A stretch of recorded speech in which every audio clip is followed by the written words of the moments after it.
नथिबो से पर्यंत लाभ क्षतिर कैलकुलेशन आसीबो नाही।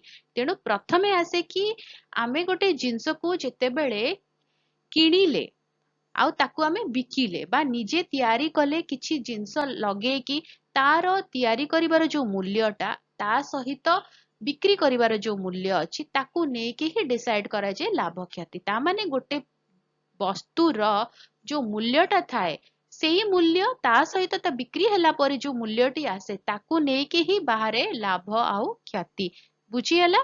तो एबे ता कैलकुलेशन टा करिबा कि केते बेले लाभ हुए आउ केते बेले क्षति हुए।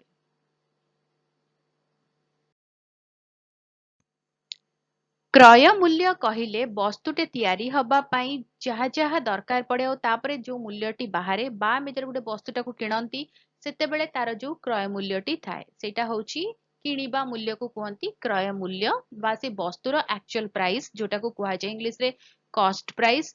आउ गोटे थाए सेलिंग प्राइस बा विक्रय मूल्य जोटारे कि जिंसटी को बिक्री करा जाए।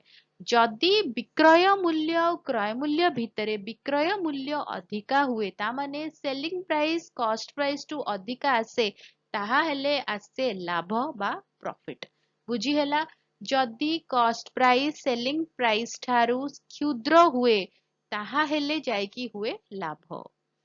सेही भली भाबरे जदि कॉस्ट प्राइस आउ सेलिंग प्राइस भितरे कॉस्ट प्राइस अधिका हुए बा क्रय मूल्य अधिका हुए सेते बेले हुए क्षति बुझी हैला। जेते बेले बिक्री मूल्यटी अधिका रहिबो सेते बेले हबो प्रॉफिट जेते बेले बिक्री मूल्यटी कम हेई जिवो सेते बेले हबो क्षति बुझी हैला। एबे आउ टिके अधिका बुझिबा